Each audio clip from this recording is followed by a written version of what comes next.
Hi friends, ఎలా ఉన్నారు? Today special అయితే అరటికాయ బజ్జీలు ఎలా వేయాలో చూద్దాం. ఫస్ట్ మనం శనగపిండిని జల్లించుకోవాలండి. జల్లించుకుని అప్పుడు కలుపుకోవాలి. నేను ఒక 200 గ్రామ్స్ శనగపిండి తీసుకుని మొత్తం మంచిగా జల్లించుకుంటున్నాను. జల్లించుకున్నాక అందులో కొంచెం బియ్యం పిండి ఉంటుంది కదండి, బియ్యం పిండి కొంచెం వేయాలి, ఎక్కువ కాదు. ఒక 2 టీ స్పూన్స్ వేయండి. కొంచెం వంట సోడా వేయాలి, ఒక చిటికెడు.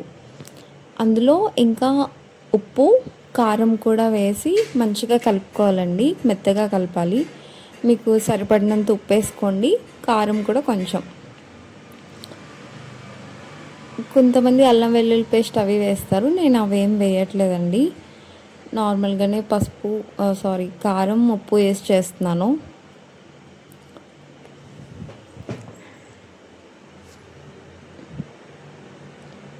కొంచెం ధనియాల పొడి కూడా వేసుకోండి. ధనియాల పొడి, జీలకర్ర పొడి ఉంటే అది కూడా వేసుకోండి. నేనైతే ధనియాల పొడి వేస్తున్నాను. దాన్ని మొత్తం మంచిగా వాటర్ సరిపడినంత వేసుకుని మంచిగా మెత్తగా కలుపుకోవాలండి. చేత్తో కలుపుకున్నా పర్లేదు, అలా కలుపుకునేది ఉన్నా పెట్టి కలుపుకుంటే ఉండలు లేకుండా మంచిగా మెత్తగా కలుపుకోవాలి, సాఫ్ట్గా. వాటర్ సరిపడినంత వేసుకోండి. మళ్ళీ పలుచగా అయిపోతే మంచిగా రావన్నమాట. నేను ఆల్రెడీ కొంచెం వాటర్ ఎక్కువ వేసి కొంచెం పలుచగానే అయ్యింది. మీరు కరెక్ట్గా వేసుకోండి. కొంచెం గట్టిగా ఉండేటట్టయితే బాగా వస్తాయి. మంచిగా సాఫ్ట్గా కలిపేసుకుని పక్కన పెట్టేసుకోండి. నేనైతే 2 అరటికాయలు తీసుకుంటున్నానండి. 2 అరటికాయలు మంచిగా పొట్టు తీసేసి ముక్కల కింద కట్ చేసేసుకొని వాటర్లో వేసుకుందాం.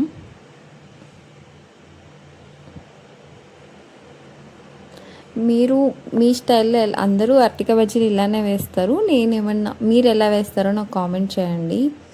ఇంకా నేను కొత్తగా అయితే ఛానల్ స్టార్ట్ చేశానండి. మీకు ఎవరైనా సబ్స్క్రైబ్ చేసుకోకపోతే నా ఛానల్ సబ్స్క్రైబ్ చేసుకోండి, లైక్ చేయండి. కొత్తగా ఛానల్ స్టార్ట్ చేయలేదు, ఆల్రెడీ 1 ఇయర్ ముందే స్టార్ట్ చేశాను. వీడియోస్ పెట్టి డిలీట్ చేసేసాను. సో ఇప్పుడు మళ్ళీ నేను స్టార్ట్ చేసి కంటిన్యూ చేయాలనుకుంటున్నాను. మీరు కొంచెం నాకు సపోర్ట్ చేస్తే ఇంకా నేను అట్లా కంటిన్యూ చేయాలనుకుంటున్నానండి. నాకు ఏమీ తెలీదు, వీడియోస్ ఎడిటింగ్ అవి వచ్చినంత వరకు చేస్తున్నాను. మీరు కూడా నాకు సపోర్ట్ ఇస్తే నేను కూడా ముందుకు వెళ్తాను. ఓకేనా ఫ్రెండ్స్, మనమైతే ముక్కలు కట్ చేసుకుని వాటర్లో వేసుకోవాలి.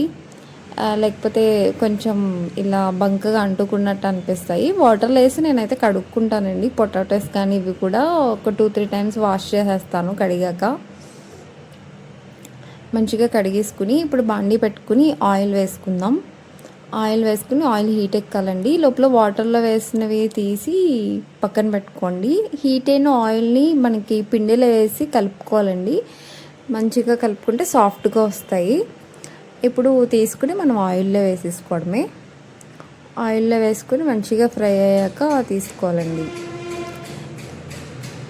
ఇంకా నేను మన ఛానల్లో అయితే డైలీ వ్లాగ్స్ కానీ ఏమైనా ట్రావెలింగ్ వ్లాగ్స్ కానీ అట్లా చేయాలనుకుంటున్నానండి. నా ఛానల్ని సబ్స్క్రైబ్ చేసుకోవడం మర్చిపోద్దు, అండ్ లైక్ చేయండి, షేర్ చేయండి. ఓకేనా ఫ్రెండ్స్, ఇంకా ఏమైనా వీడియోస్ ఎలాంటివి చేస్తే బెటర్ అంటారు కింద కామెంట్ కూడా చేయండి. మన అరటికాయ బజ్జీలు అయితే రెడీ అయిపోతున్నాయి. ఎందుకు ఈరోజు అరటికాయ బజ్జీలు తినాలనిపించింది, అందుకే చేస్తున్నాను. ఈవినింగ్ స్నాక్స్ అరటికాయ బజ్జీ అండ్ టీ నాకు చాలా ఇష్టం. ఇంకా లాస్ట్లో పిండి మిగిలితే ఆనియన్స్ కట్ చేసుకుని ఆనియన్స్ కూడా వేసానండి పకోడీ కింద.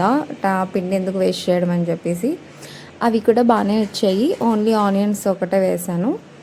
ఇంకా మనకైతే అరటికాయ బజ్జీలు అయితే రెడీ అయిపోయినాయి. అండ్ లాస్ట్లో మిగిలిన ఆనియన్స్ వేసిన పకోడీ కూడా రెడీ అయిపోయి, 2 అయితే చాలా బాగా వచ్చాయి టేస్ట్ అయితే. మీరు కూడా ఒకసారి ట్రై చేయండి. మీరు ఏ స్టైల్లో వేస్తారో నాకు కామెంట్ చేయండి, మర్చిపోద్దు. ఇంకా సబ్స్క్రైబ్ చేసుకోవడం అయితే అస్సలు మర్చిపోకండి. లైక్ చేయండి, సపోర్ట్ చేయండి ఫ్రెండ్స్. ఇంకా మీ ముందుకి మంచి వ్లాగ్స్తో అయితే వస్తాను. ఇది నా ఫస్ట్ వ్లాగ్ వంట వీడియో. Thank you.